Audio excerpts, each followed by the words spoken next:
Neham Bare Shadapiya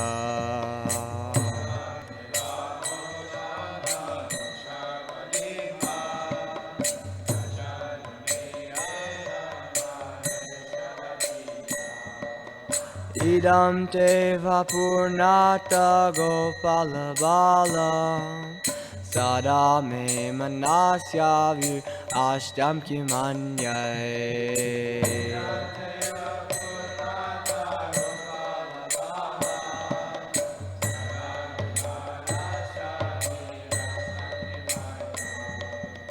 Idam te mukam bojam adyanta nilai Ritam kundalai snigdha raktaischa gopya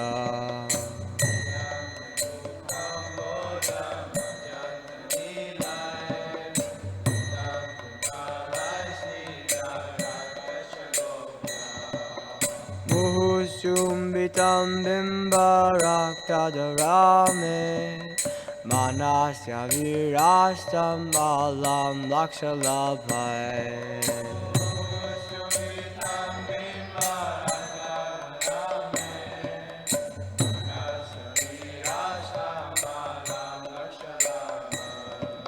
Namo Deva Damodar Ananta Vishnu Prasida Prabodhuka Jalati Magna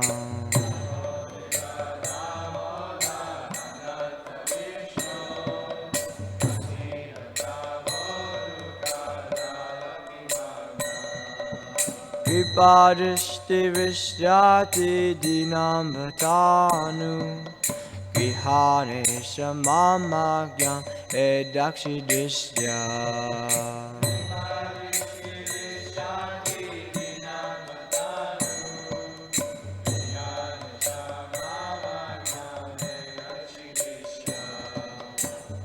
Kuberatmajo Badha Murtai Vayadvar Tvaya Mochito Bhakti Bhajokirto Cha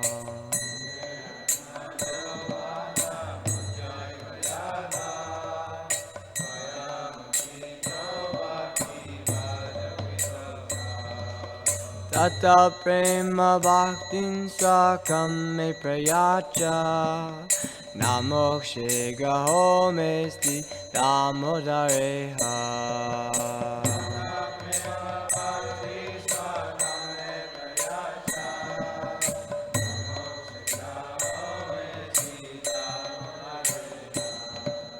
Namaste Sudamne Spuraditi Damne Tadiyo Darayata Vishrasya Damne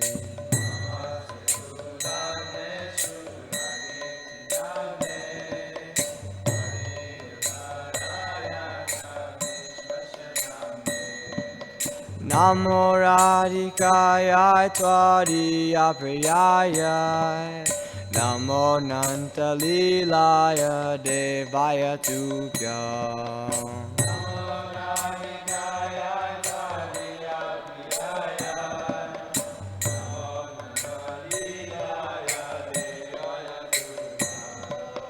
Namo Radhikaya Tvariya Priyaya Namo Nanta Lilaya Devaya Tubhya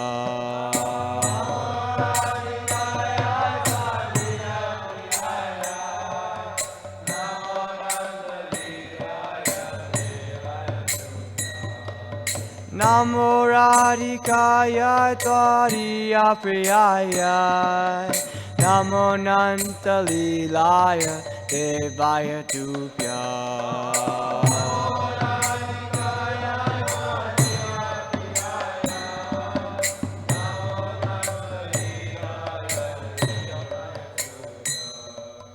Hare Krishna, Hare Krishna, Krishna Krishna, Hare Hare, Hare Rama, Hare Rama, Rama Rama, Hare Hare.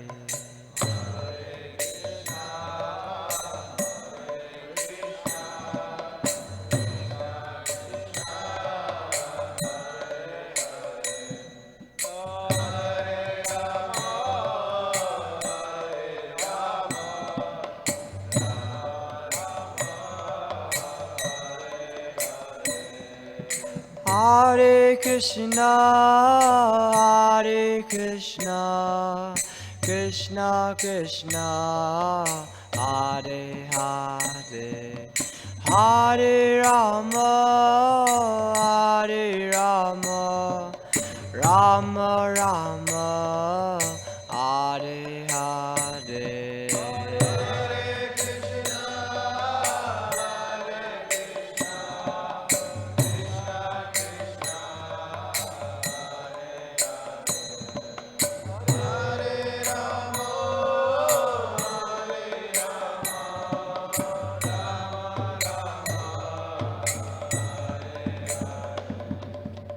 Jaya Radha Damodar, Radha Damodar, Shri Radhe.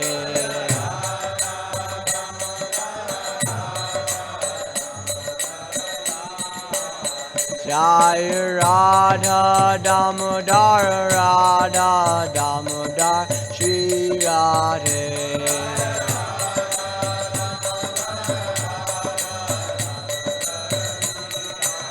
Jaya Radha Damodar, Radha Damodar, Shri Radhe.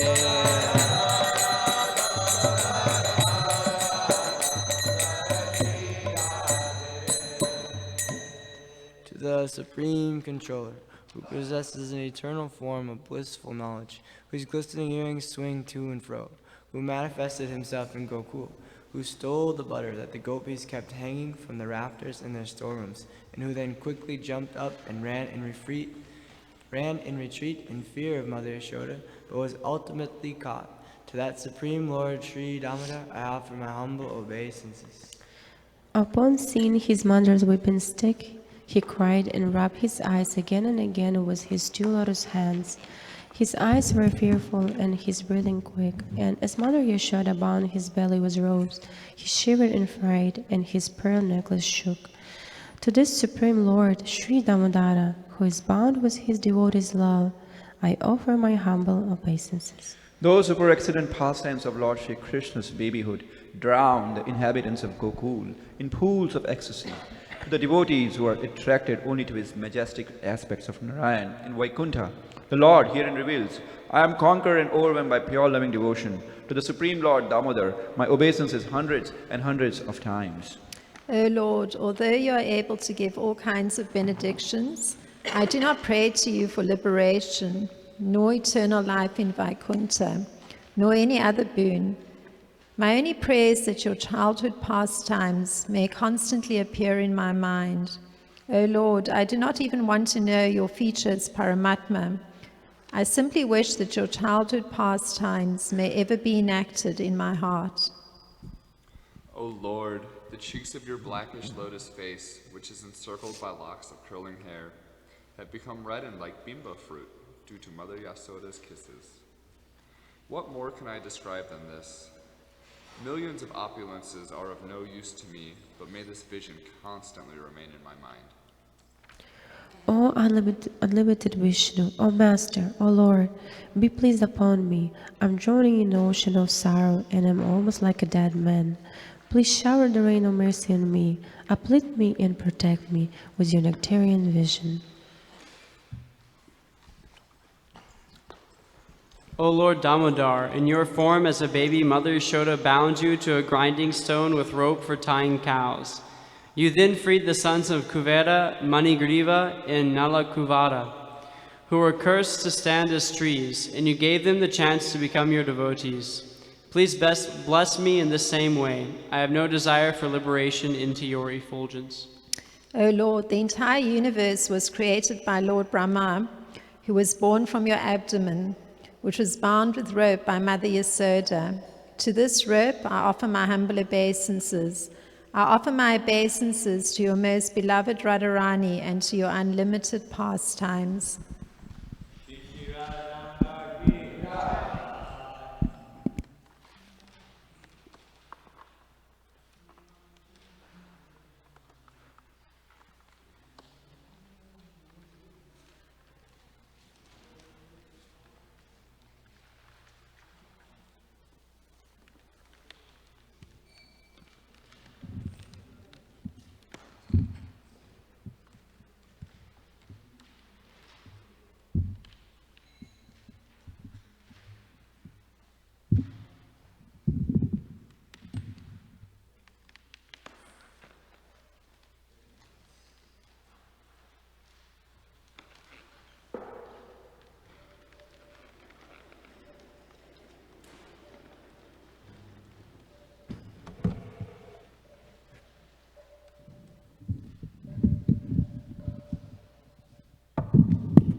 Jai Radha Madhava Jai Kunj Bihari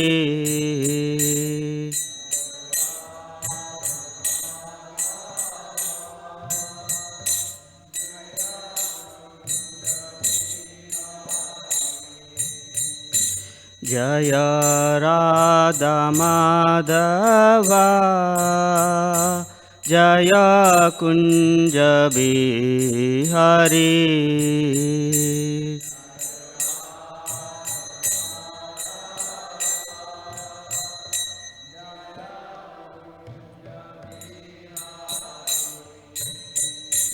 Jai गोपीजनवल्लभा Jai Girivardhari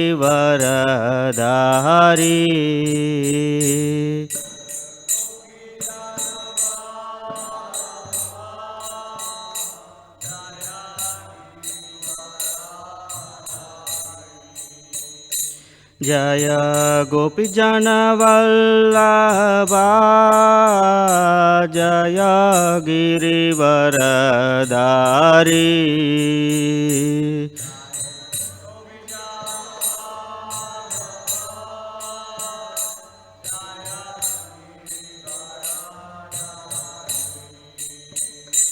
Jai यशोदानन्दना Jai व्रजजनरञ्जना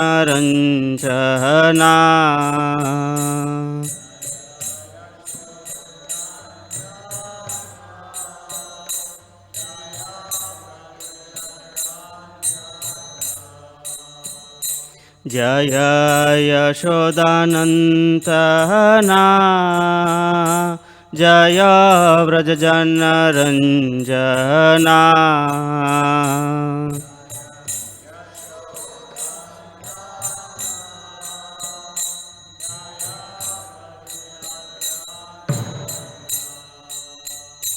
Jai यमुनातीरवनचारी Jai Kunj Bihari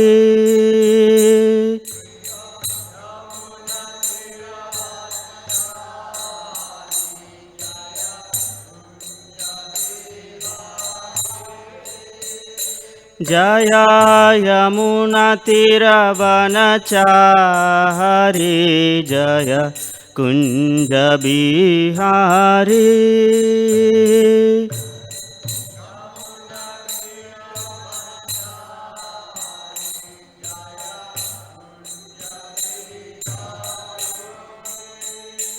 Hare Krishna Krishna Krishna Hare Hare Hare Ram Ram Ram Hare Hare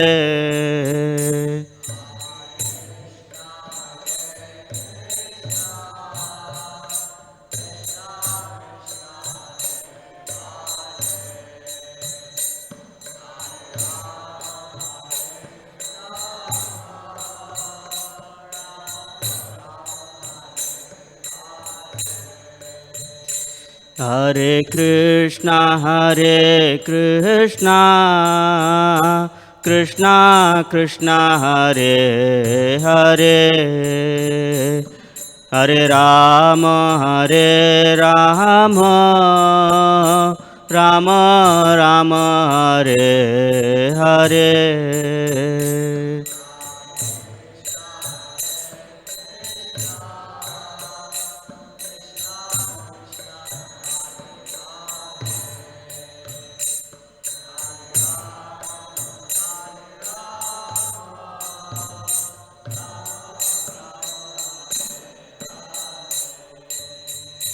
Jai Radha Madhava Jai Kunj Bihari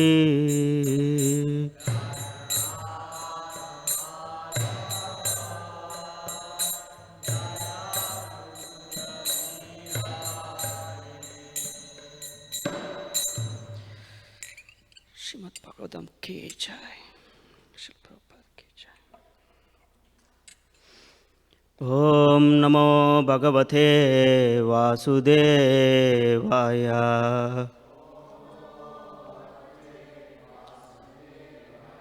Om Namo Bhagavate Vasudevaya.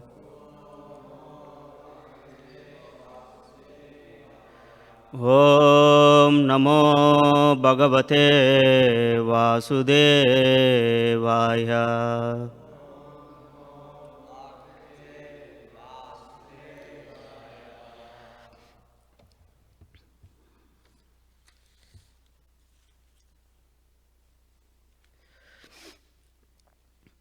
Tattehaham darshayishyami didrikshaha shura shatama kaminam bagu mantavyam shankalpa prabhavodayam tatteham darshayishyami didrikshaha shurashatama kaminam bhagumantavyam shankalpa prabhavodayam tatteham darshayishyami didrikshaha shurashatama kaminam bhagumantavyam shankalpa prabhavodayam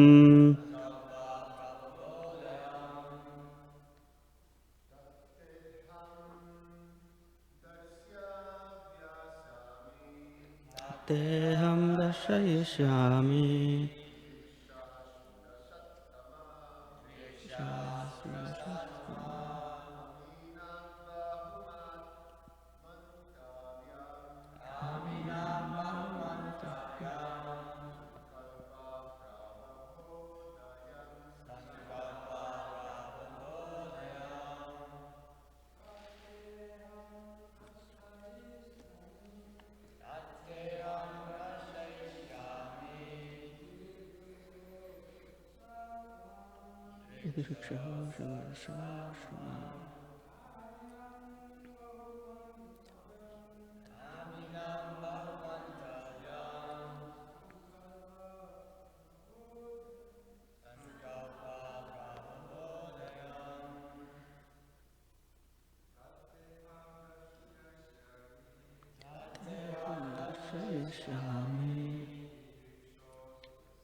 Tat, that, te, unto you, aham, I, darshayishyami, shall show, tidrikshoha, desirous of seeing, surasattama, O best of the demigods, kaminam, of persons who are very lusty.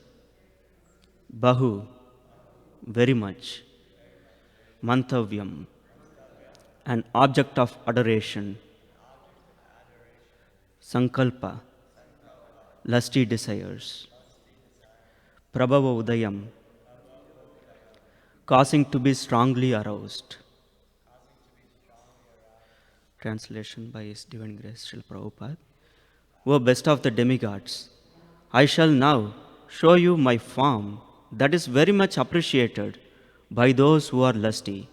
Since you want to see that form, I shall reveal it in your presence. Purport by Srila Prabhupada. Lord Shiva's desiring to see Lord Vishnu reveal the most attractive and beautiful form of a woman was certainly a joking affair. Lord Shiva knew that he could not be agitated by any so-called beautiful woman. The Daitas may have been bewildered, he thought.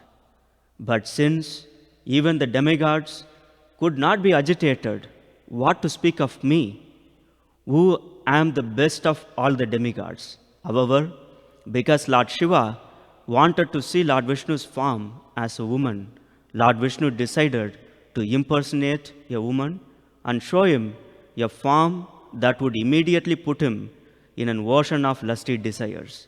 In effect, therefore, Lord Vishnu told Lord Shiva, I will show you my form as a woman, and if you become agitated by lusty desires, do not blame me. The attractive features of a woman are appreciated by those who are affected by lusty desires. But those who are above such desires, who are on the platform of Krishna consciousness, are very difficult to bewilder. Nonetheless, by the supreme desire of the personality of Godhead, everything can be done. This was to be the test, whether Lord Shiva could remain unagitated.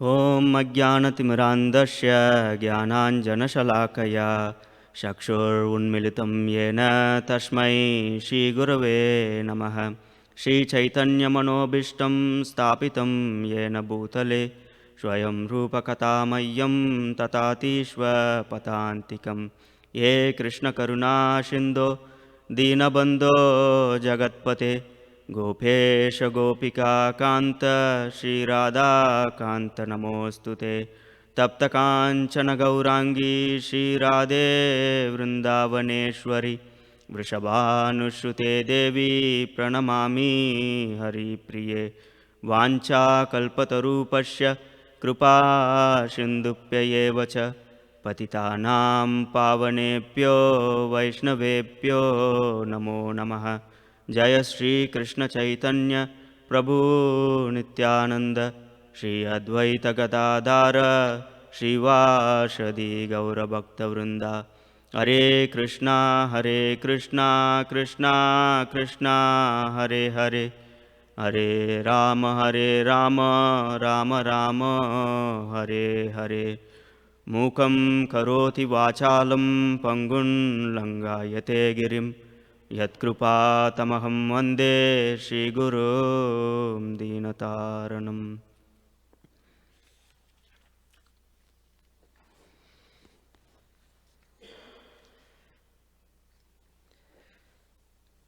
By the order of Srimad Prabhu, I am giving this class. So let's see what we can accomplish. This is such a wonderful verse with so many things which we can learn from, but we are going to just choose two of many things which we can learn.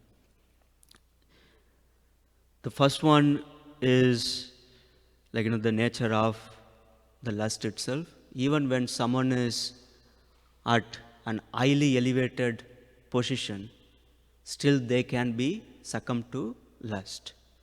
So that means we need to make sure that we are going to stay on God. And second point we will discuss today is about the merciful nature of the Lord. when he sees that someone is like proud or whatever kind of symptoms they might be exhibiting, he goes out of his way to make sure that like that devotee is going to rectify that particular mistake.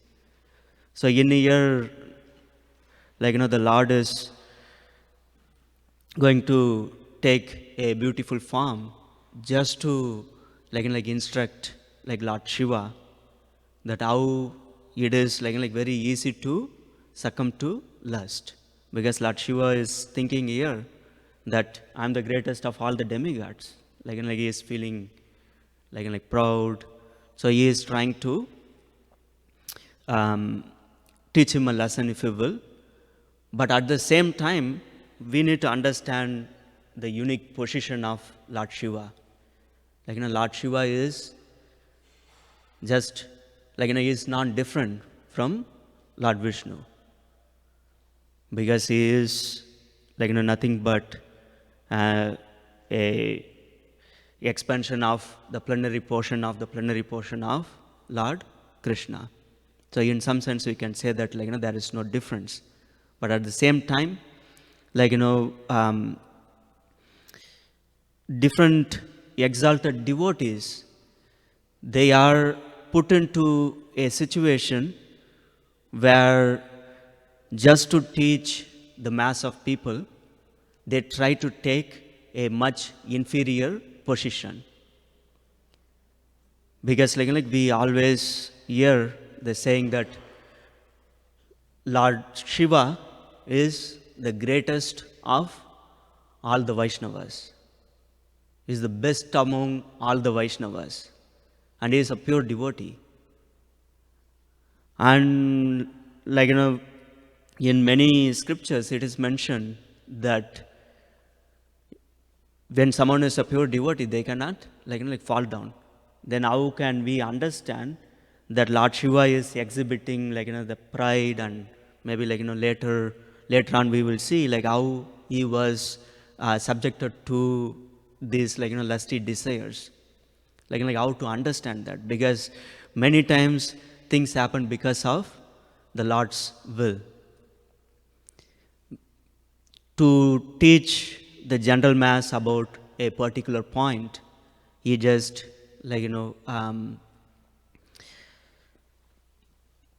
engages different exalted personalities in various pastimes. So we need to be very, very careful. We cannot say that, oh, what is this? Lord Shiva, best among all the demigods, the best of the Vaishnavas. And even if he is having these kind of troubles, like pride and lusty desires and things like that, what to speak of me? That is not the point. So we need to be very careful about that particular aspect. But let us look little bit more deeply about the lust, because if we remember like Bhagavad Gita and other scriptures, lust is one of the 3 gateways to hell. We have lust, greed and anger. And if we carefully look at these 3, they are so interconnected. And we can very well establish that the origin of other 2 is lust. When someone is very, very lusty, and that lust is going to become greed. Or let's say we have lust, and if the lust is going to be satisfied, then we will be greedy for more things. So if it is lust is going to be satisfied, it is going to turn into greed, and if the lust is not satisfied, then it is going to become anger. So in essence, the lust is kind of the beginning of other 3 or other 2 things which are going to lead us to hell. So we need to be very, very careful. But if you look at if you ask the question, what is lust? So one might say that from a very gross level, lust means like having sexual desires and things like that. But that is not, that is the most grossest form. But lust means anything which is done for satisfying our own senses. That is called as lust. So someone may be lusty for the opposite sex, or someone might be lusty for maybe the brown sweet which is kept here. So it is not that when we say lust, it means only attraction to the opposite sex. If we do anything which is done for the purpose of satisfying our own senses, that is lust. And it is very, very, very, very difficult to overcome. Why? Because if you look at lust, what is lust? Lust is just the perverted reflection of love in the spiritual world. In the spiritual world, we have unlimited amount of love for Krishna. And when we fall down to the material world, then that love is going to be reflected as lust. And even if we try to stop loving Krishna, we cannot stop loving Krishna, because living entities by nature, they love Krishna. So that's why it is really very difficult to overcome that lust, because love is our inherent quality. So we cannot stop loving the Supreme Personality of Godhead. We might have forgotten that right now, due to our material contamination, but by nature we cannot stop loving Krishna. So similarly, it is going to be very, very difficult to overcome lust. So that means it is going to be very difficult to overcome other two things, the greed and anger. So what we need to do is, we need to use this in the service of Krishna. But before we go into that, let's see, let's analyze it a little bit more. If we have any kind of material contemplation about material sense objects, then what is going to happen is that we are going to attach to those material things. And when we are attached to those material things, we are going to have different expectations. I want to enjoy this particular thing or something else. We are going to have certain expectations. When, let's say, those expectations are going to be met, then what we are going, that is going to turn into greed. And greed by nature, lust, greed, and all, anger, all this by nature, they cannot be stopped. It is more like a snowball effect. So you might have, we might have, let's say, a little bit of lust. And because of that lust, once the lust is going to be fulfilled, then that is going to become bigger and bigger and bigger. So it is more like adding more ghee into the fire. We cannot say that, hey, it is liquid, and if I'm going to add ghee, it is going to stop the fire. No, it is going to actually increase the intensity of the fire more and more. The same thing happens with lust, greed, and anger. So it is going to start as something very small, and as we keep on fulfilling that, it is going to become bigger and bigger and bigger, to a point where it is we will not be even able to do anything about it. And when the lust is not going to be, or when these material desires are not going to be fulfilled, as we discussed earlier, it is going to become anger. And even when we are going to, when these material expectations are going to be fulfilled, it is going to turn into greed, or much more intense lust. And greed by nature, it cannot be satisfied. If it cannot be satisfied, then we will get angry. So in essence, contemplating on anything material is going to eventually lead us to anger through the agencies of lust and greed. But conversely, if we are going to have spiritual contemplations, then we will have spiritual attachment. And from those spiritual attachments, there can be some spiritual expectations. And when those expectations are going to be met, then we will be using those, whatever opportunities which are provided, we will be using those in the service of Krishna. And even when those expectations are not going to be met, then the devotees are going to take it as the plan of Lord Krishna. So in essence, it doesn't matter whether those spiritual expectations are going to be met or not met. It is going to bring us closer to Krishna.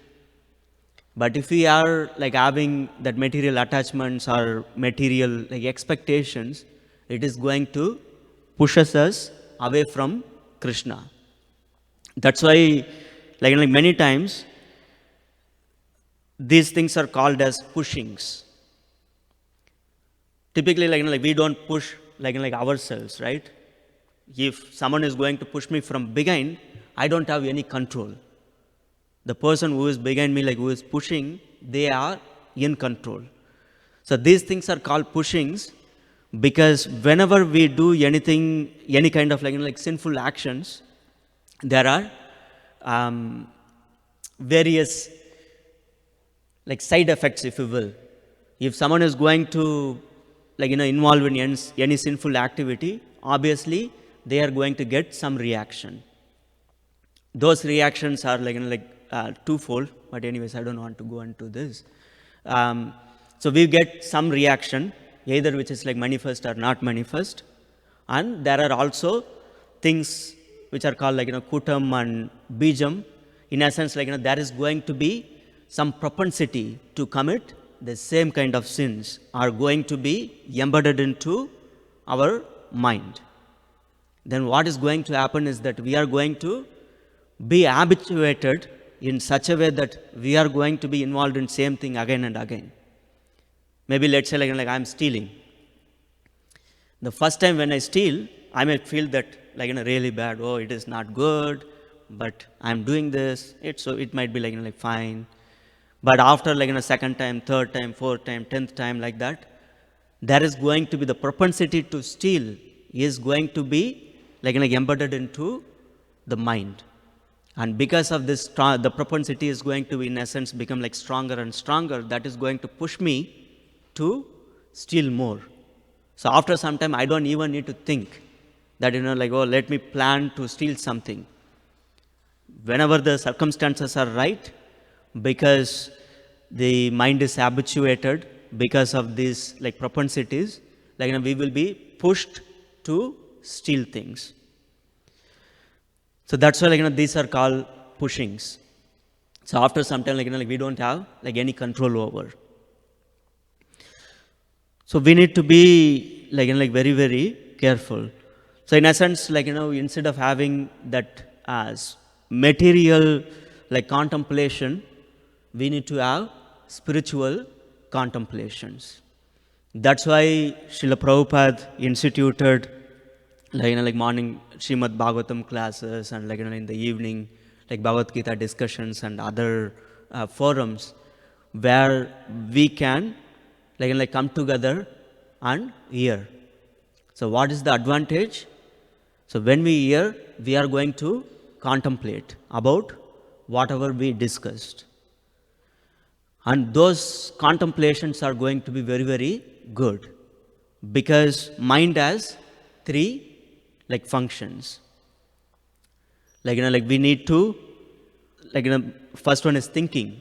So thinking is these contemplations. We are going to, when we hear certain messages, we are going to contemplate. So when we think about the messages, then what is going to happen is that the thinking is going to become feeling. We will develop certain kinds of feelings. And when we develop those feelings, then there is going to be the stage of willing. So we will be willing to take different steps.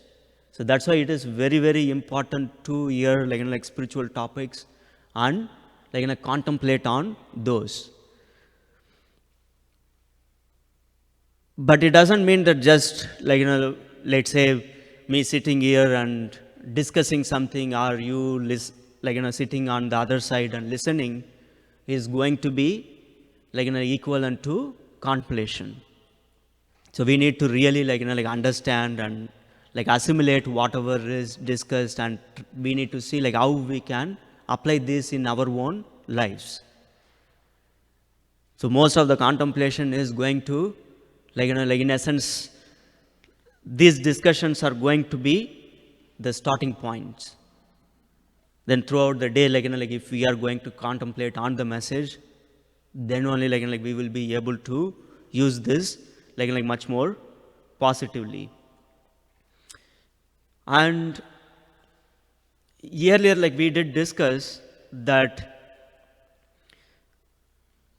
lust is mainly based on having this material attachments and expectations.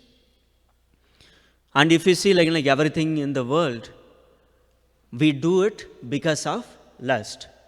Let's say we might have a student who might be spending lot of time in studying a particular subject matter, which might be very, very difficult.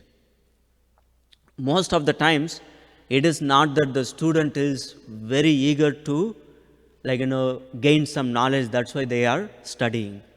It is going to be most of the times the impetus for studying is that after we study, we get a degree, and once we get the degree, we get a job. Once we get a job, they are going to pay us. We are after that, whatever they are going to pay. And if you go to the university and they are going to say that you will not get anything, you just come and study, how many people will really study? You don't get a degree or you don't get a job, just study for the sake of gaining knowledge. Probably no one will be there, including professors. So that is in essence, we are doing different things with the outcome in mind. And if those outcomes are going to be material in nature, that is going to become lust, and that lust is going to become larger and larger. But if you are going to aim for a spiritual outcome, then the lust is going to be turned into love. So in essence, when we have this material attachments and contemplations, the reason why it is becoming lust is that we are putting ourselves at the center. Aham mameti. We are saying that I, it is mine, I and mine conception. When we have this I and mine conception, then obviously it is going to be creating a lot of problem for us. This lust, anger, envy, greed, all these are going to manifest. But if we are going to have Krishna's interest at the center, then we are going to develop love instead of developing lust.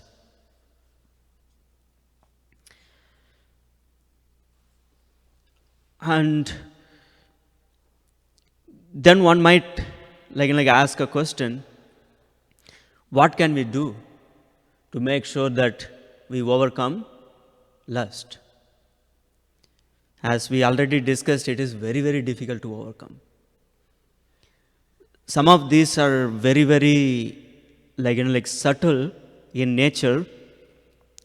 Most of the times, as we progress in Krishna consciousness, it is very easy to come out of some of the grossest possible anarthas.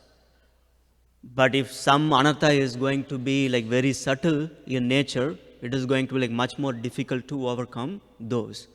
It takes lot of effort, and it is going to take lot of time. before like we overcome some of these like anarthas. So one thing we need to keep in mind is that because it is going to take long time, we need to be like patient. So I cannot say that, hey, like, like I've been chanting for the last 3 days. I still have lust, I still have anger. What is this? Maybe the chanting is not working. But we need to like understand that we have like lot of dirt accumulated in our heart for millions and billions and trillions and zillions of lifetimes. So even like, like if we are like, like going to, like when they extract diamonds, the diamonds are going to be like embedded into the coal. The way they do it is like, they are going to like wash the coal, wash it until they reach the diamond. And let's say like I have like lump of coal. In the middle of that lump of coal, I have diamond, and it is going to take me like pretty long time before like I'm going to wash off all the dirt. And if I'm keep on like washing, what is going to come out? Like there is from this coal, we are going to get like lot of dirt out. And if I'm thinking that wow, like so much dirt is there, so much dirt is there, so much dirt is there. If you are keep on like focusing on the dirt, then it is going to be counterproductive. But rather like we need to like follow the process of hearing and chanting, and that is more like like cleaning this lump of coal. And eventually like like our inherent love for Krishna, which is the diamond which is embedded into the coal, is going to be like revealed. So like there is going to be like matter of time for which like through which we have to be very like patient. And in different places it is mentioned that the easiest, not easiest, like the only way to overcome this, like like lust, anger, and envy, all this is by controlling the mind. Then like one might ask a question, like how to control the mind? Is it easy to control the mind? No, right? Because even Arjuna says, I can even like control the wind, but I cannot control the mind. That's why many of our acharyas, they are like very merciful and wrote scriptures like Upadesamrita, where Srila Rupa Goswami is teaching us how to control the mind and senses, wherein Srila Rupa Goswami mentions that mind and sense control are the basis. Without controlling the mind and senses, we cannot even start practicing Krishna consciousness. But conversely, like without practicing Krishna consciousness, we cannot control the mind and senses, because we cannot control the mind and senses by our own efforts. We need to rather catch hold of the descending mercy, and only it is through the blessings of the Guru Parampara and Krishna we will be able to overcome or control the mind and senses. We don't have so much time, so without going into lot of details on mind and sense control, let's understand that to control these or to overcome lust, greed, and anger, we have to control the mind. And without, it is really nice to get some philosophical understanding of how different things works, but we don't need to be too much bothered about how various things are working. So rather we can focus on the process itself, hearing and chanting, with the understanding that by continue the hearing and chanting process, like all these anarthas are going to be gone one day. Only thing we need to do is make sure that we are always striving for improving our like Krishna consciousness every day. If we have that in mind, and if we follow the instructions of the spiritual master Krishna and the Shastras, then we will be fine. Like in terms of overcoming like all this, though scriptures say that these are very, very difficult to overcome. But we know that there is like a lot of potency invested in the instructions given to us in terms of like hearing and chanting and other practices. If we follow these practices, like we will be able to overcome this very easily. And the second point I wanted to discuss about is the merciful or compassionate nature of the Lord. He goes into lot of trouble to make sure that we advance in like our own spiritual life. So in this verse we can see that like Lord Shiva is like feeling like proud, and he wants to make sure that he takes away the pride of Lord Shiva. So that's why he is going through this like all this difficulty of taking like a form of a beautiful woman and all those, but he goes through like all these pastimes and other things because he loves his devotees like very much, and he is willing to go through any kind of difficulty.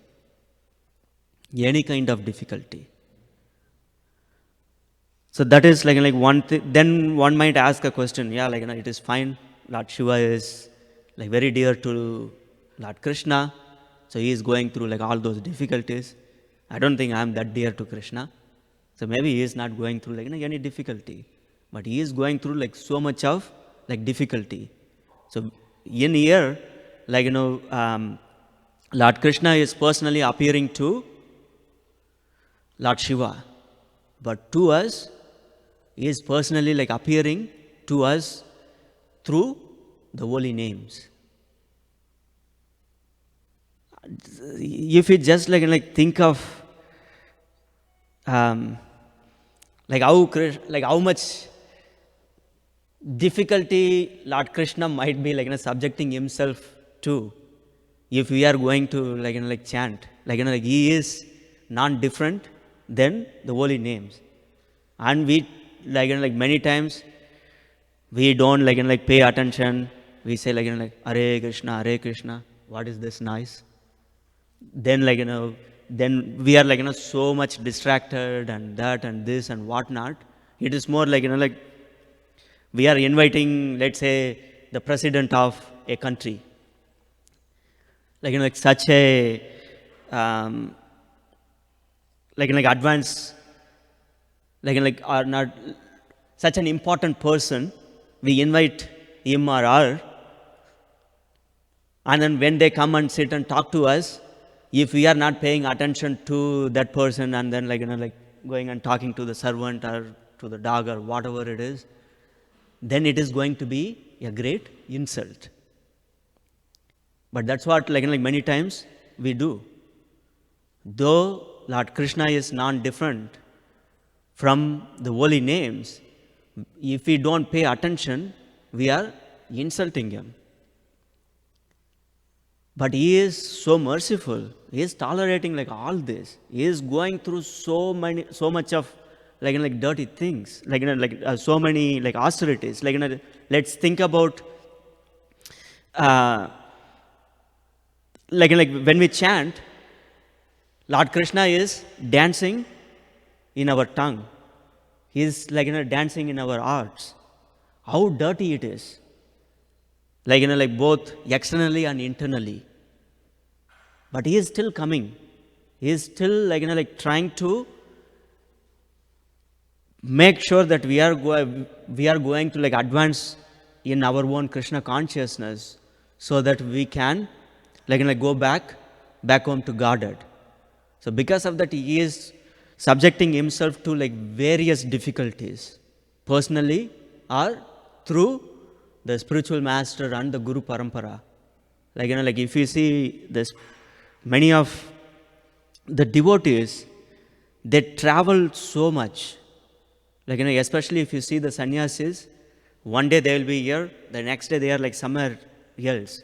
Like that, they travel so much so that they can give their association. Why they want to give their association? So that they can help everyone to advance in their own Krishna consciousness. So by looking at all this, we can see that how like Lord Krishna and the representatives of Lord Krishna, they are putting themselves in lot of difficulties. They are taking like making lot of personal sacrifices and putting themselves in difficulty for our own sake. And if we are like serious, or if we are like grateful, then it is going to like one day some light might go on, like, oh, like everyone is taking so much of difficulty like on my behalf, so I need to be like very grateful. Let me put in more effort in hearing and chanting and other like processes which are prescribed to us, so that we can like go closer to Krishna. So that is the second point like I wanted to make, though there are like so many like other things. So in the interest of time, like we will stop here. If there are any questions or comments or suggestions or additional things you want to like add to the discussion, we can have them. And if there are questions, Subal Prabhu and Krishnarchana Mataji, they offer to answer them. I am volunteering you. Not accepted. Nama Ruchi Prabhuji. I have one thought and question. One thing is just to think of Lord Shiva being proud, especially when you listen to the prayers that he does previously to requesting for the Lord to see, to see this form of Mohini Murti.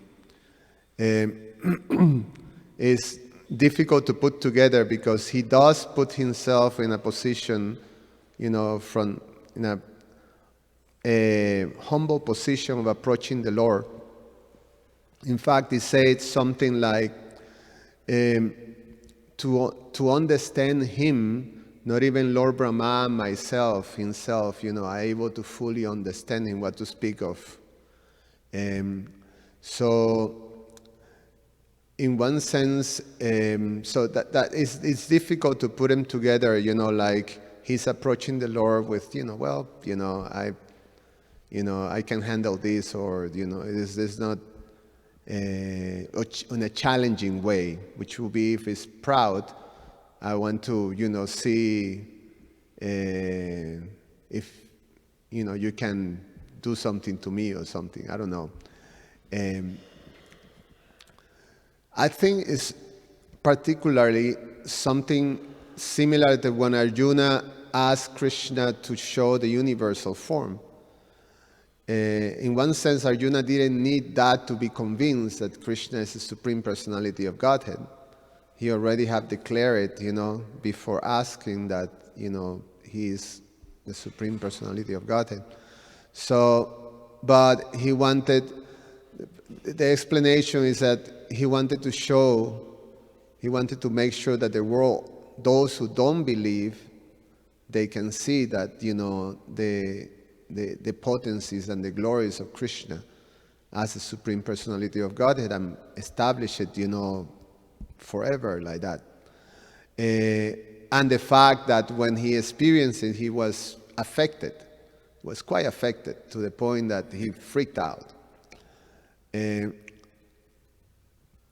One can say that the purpose of Lord Shiva to see the Mohini Murti in one sense wants to glorify, that amazing, inconceivable potency of the Lord.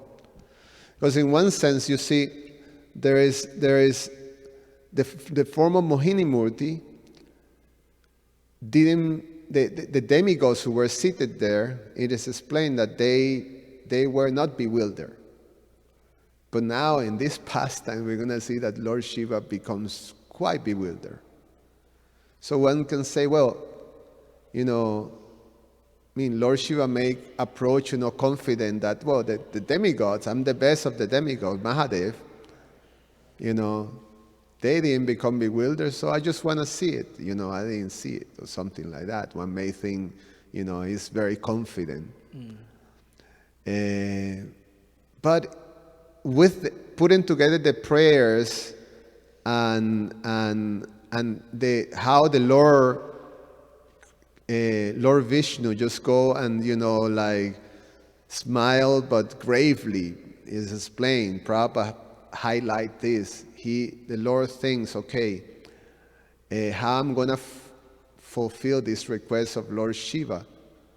So it looks like Lord Shiva was actually, wanted to that this display of this amazing potency of the Lord is fulfilled, because the Lord is thinking, very gravely how to fulfill, it's not just like, okay, here it is, but actually how I'm going to do this to, bewilder Lord Shiva. So it looks like it's a very quite, like an amazing exchange there of the manifestation of this potency that was even able to bewilder the greatest, Dhira in the whole creation. That's what Lord Shiva is described as Dhira, because not even Parvati, material energy can even bewilder him or agitate him. Or Cupid trying, Prabhupada say burns to ashes, just by Lord Shiva looking at it. So, Thank you, Prabhu. I think you answered your own question.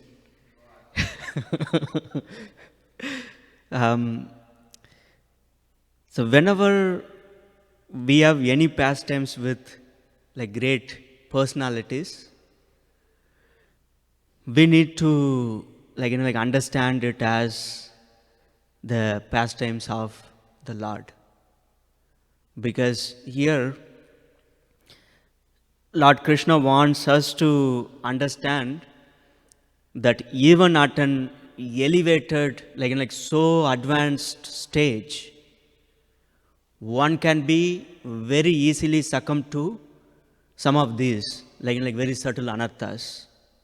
So we need to be always on guard. So that is one of the major reasons why there are so many of these pastimes are there. It again, it is again tied to the original, the last point which we discussed about the merciful and compassionate nature of the Lord. He wants to make sure that we really understand. For someone if we say that don't touch the fire, they will listen. For others, we have to tell 100 times. Then finally they have to touch the fire, and if they get burnt, then they might listen. For others, they will keep on touching the fire, fingers will be keep on burning, but still they are keep on touching the fire. Like that, there are different kinds of people. And Lord Krishna, by various pastimes, he is teaching all of us about how important it is to overcome certain anarthas, and how even at an advanced stage one can be easily succumb to these anarthas. Then one might say that okay, these are for advanced devotees. I'm still at the early stages of my own Krishna consciousness. If we logically think about the initial days of like many devotees, in the initial stages, like many of these devotees, they have lot of taste for chanting and associating with devotees and things like that. Everyone is like like much more like happier, and after some time we take things for like granted, because at the initial stages like we don't make offenses. We think that everyone is a great devotee. So someone might be like playing like kartals, then we are like, wow, this devotee is making like very nice sound. Wow, this devotee has like very nice tilak. Wow, that devotee is wearing like the dhoti nicely. So we appreciate. We think that like everyone is like almost like a pure devotee, like when at the beginning. Because of that, the offenses we make are like we don't make offenses, or we don't make that grave offenses. And after like we stay in Krishna consciousness for some time, then we are like, what is this? The same devotee who was playing kartal, now we'll be thinking, what is this? Like the singer is singing in one particular tune, and he is like going very fast, very slow. It is supposed to be like I don't know, the time between like the consequent beats is missing. One time he is doing so slow, another time he is doing fast. This guy is like useless. I don't know who is letting him to like like play the kartals. Like that we think, what is this? This person is wearing like dhoti like some other sampradaya person, or like that. So at the beginning we don't make these offenses, but later on like we make lot of offenses, so we don't like we lose the taste. When we make like offenses to the holy name and the devotees, like we lose the taste. And one of the important ways like that comes up as like this, like pride, envy, like anger, all these offenses are going to be like manifested in these forms. So that's why like even at an advanced stage within the Krishna consciousness, because these subtle anarthas are there, Lord Krishna is very merciful in trying to create different pastimes. So at least like one day we will come to senses. Okay, like I need to be careful. If this thing can happen to Lord Shiva, what to speak of me? Otherwise we think that yeah, like I'm fine, like So that is like one aspect. And even if we look at like other like personalities like Vishwamitra, and like all like Vishwamitra is a great like mystic yogi. He reached the stage of samadhi. Like that is the like highest stage in the Ashtanga yoga. He has so much mystic potency that just by willing, he can go and meet the Lord face to face. But even after like attaining like all this, like because he was becoming so powerful, the king of heaven, he is always, at least based on like various like pastimes listed in the scriptures, Lord Indra has a very unique quality. He is always like anxious, or I'm looking for some other like word. He is not. Yeah, I'm not getting the word. Yes, thank you, Prabhu. He is like very, very insecure. If anyone becomes powerful, then he thinks that, okay, this person is after my post. Like, he thought that, like, because Vishwamitra is becoming so powerful, he becomes so insecure that he thought, okay, like, he wants to become next Indra. That's why he is doing all these austerities and reach samadhi. So let me, like, create an environment so that he will fall down. Then he sends one of the like apsaras, the heavenly damsels, like one of them called Manaka. And then like he was just closing his eyes and doing his meditation, like he is in full samadhi. And then like his eyes are closed. He is in full samadhi. And then she comes, Manaka comes, and he is here like closing, his eyes are closed, but his ears are open. So Manaka is now coming, he is hearing the ankle bells. So I think someone is coming. Then he opens his eyes, then he falls down. It is like that, some of these are very, very difficult. Even when someone reaches the stage of samadhi, we are talking about Ashtanga Yoga. We are not talking about like Bhakti Yoga. In Bhakti Yoga, when someone becomes a pure devotee, though one might have these lust, anger, and things like that, but we will use it in Krishna's service. It is not that when someone reaches a very advanced stage, they don't have these thoughts. Thoughts will come.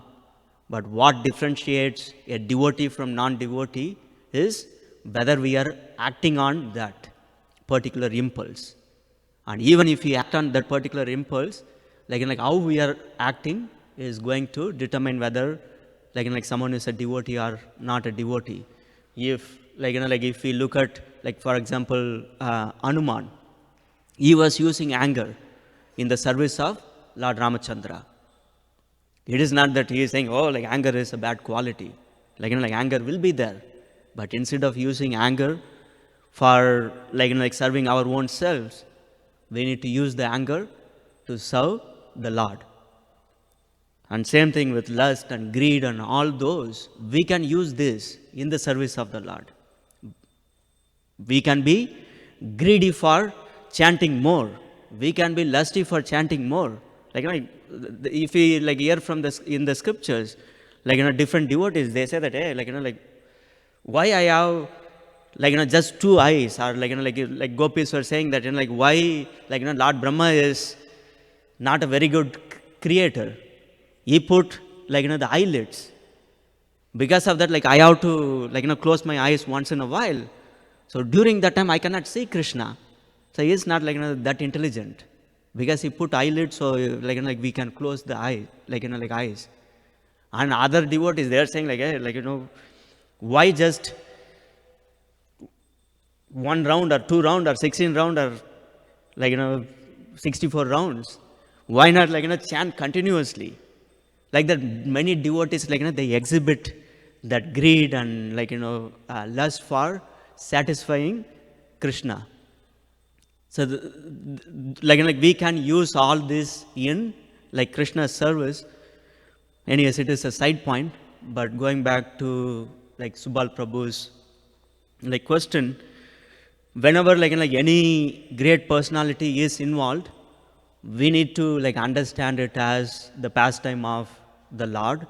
He wants to teach us, teach the general population about a particular point. Yes, Prabhu.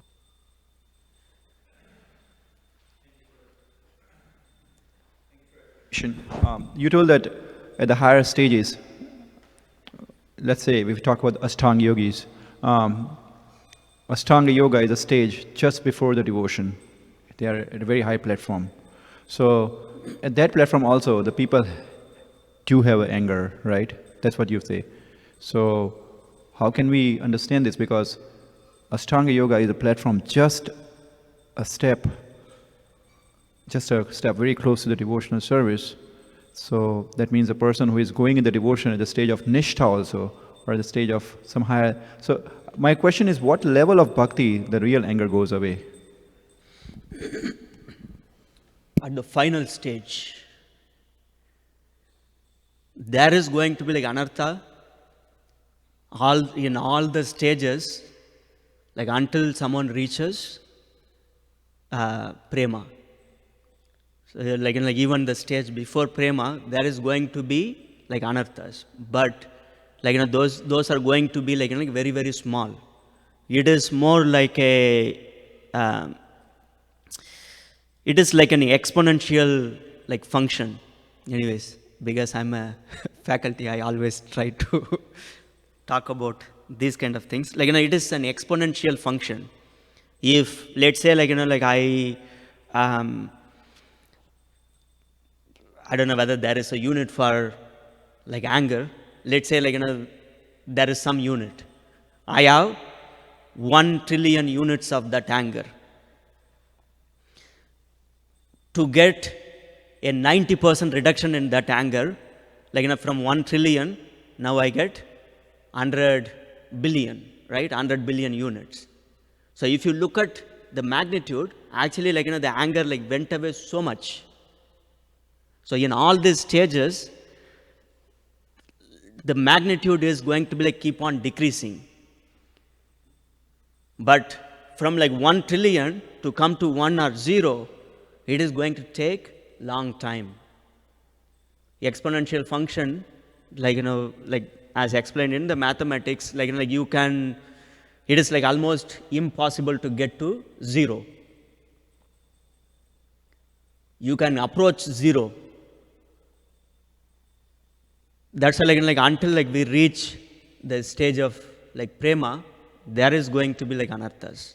But as we but most of the like anarthas are removed at the stage of like anartha nivritti.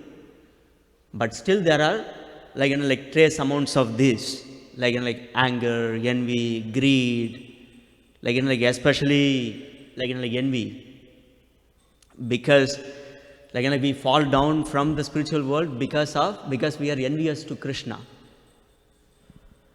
So unless we become fully pure devotees, that means there is a trace amount of that envy. And so even when someone reaches very advanced stages, there is going to be trace amounts of this. But many times, though these anarthas are there, devotees, they might not act on those. Yes. It's there. Yes. Okay. You have So reference? only in the stage of prema, no anarthas. But it doesn't mean that there is no anger. So there is nothing material. There is less greed, anger, everything is there. But it is everything is spiritual. In spiritual world, there is anger.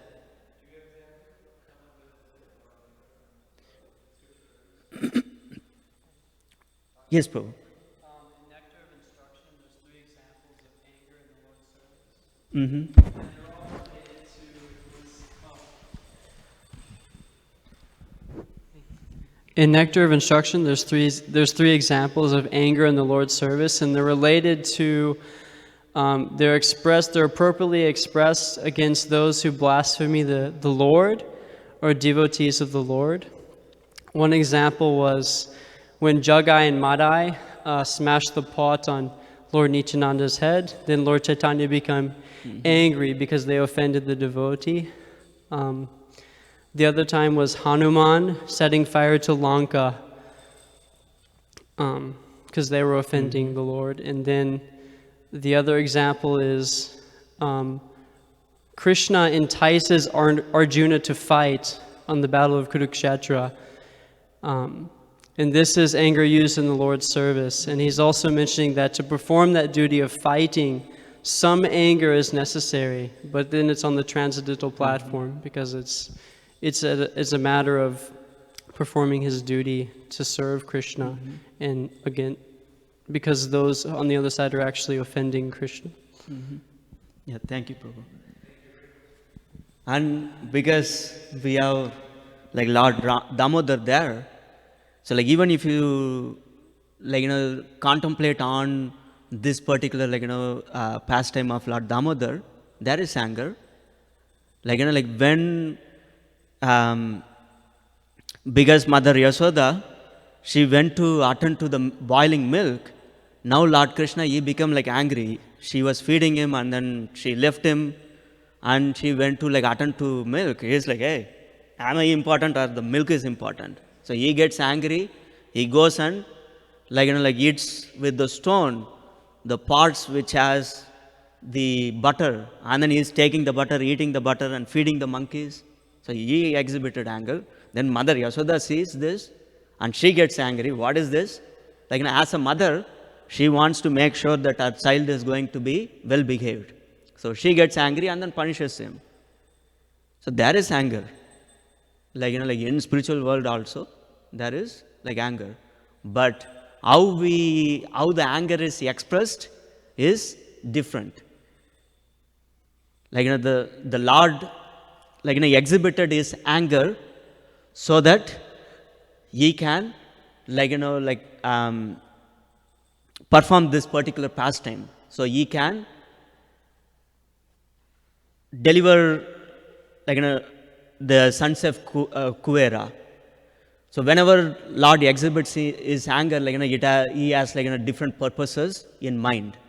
The purpose might be to deliver someone, or to increase the attachment with a particular devotee. And Mother Yasoda's anger is geared towards making sure that Lord Krishna is going to be well behaved. So it is in the service of Lord Krishna. There is anger, there is everything, but everything is going to be used in the service of Krishna. Thank you, Prabhu. Yes, Prabhu.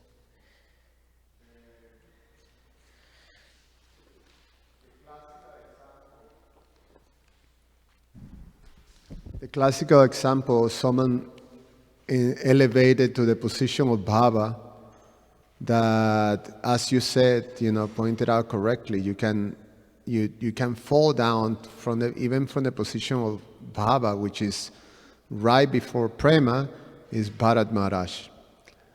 When he was in that stage of Bhava, and he fell down by becoming attached to the deer. So even in that high elevated position, one can still be falling down. Only, as you said, in Prema, Yes. there is no fall down. But Yes, so there is an example of someone in Bhava, a stage falling, Bharat Maharaj. Yeah, thank you, Prabhu. Yes, Prabhu.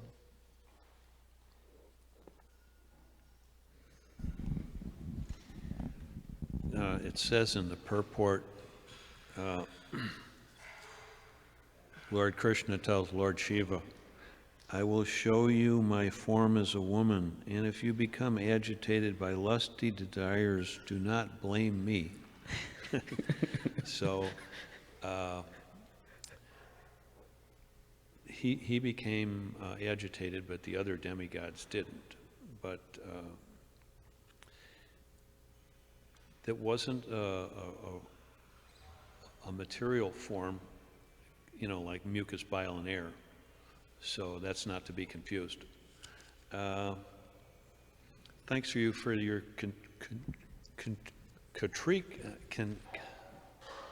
critique on lust, Prabhu. When Prabhupada said we should have a healthy fear of Maya. But the thing is, people don't know what Maya is in the Western world so much. They just go from one illusion to the other. So they're suffering from a poor fund of knowledge and insufficient brain substance, Prabhupada calls that. So he kind of spells everything out. And then the three sitting places for lust are in the senses, the mind, and the intelligence. They don't know these things, They're just, it's just like an ocean of, one illusion after the other. So, Prabhu, can you use the microphone closer? Pardon me? Can you use Hold the microphone it up a little for recording? Oh, okay. Yeah. Oh, I remember a devotee said, we found the enemy and the enemy is us. So, we're our own worst enemy as long as we're in ignorance. And then Srila Prabhupada said, sense gratification, that's all they know. I remember saying that. Then Maya also shows us where we're at. So we can figure out where people are at due to their aspirations, their dealings, their behavior. Your actions speak so loud I can't hear a word you're saying.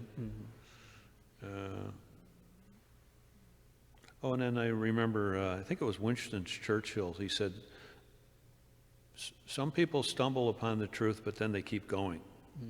So, when you come through the door of the temple, there's this, the atmosphere is surcharged with, knowledge and understanding, whereas you go out there, and Prabhupada says it's surcharged with nescience. And then everything becomes self-effacing, and then we can't know the Lord if we're against Him. So those things just came to mind, Prabhu. And thank you for, adding your 2 cents worth. Thank you, Prabhu. Which is, like a gold mine. Thank you. Thank you, Prabhu. Something else? Okay, thank you so much. Srimad Bhagavatam ki jai, Srila Prabhupada ki jai.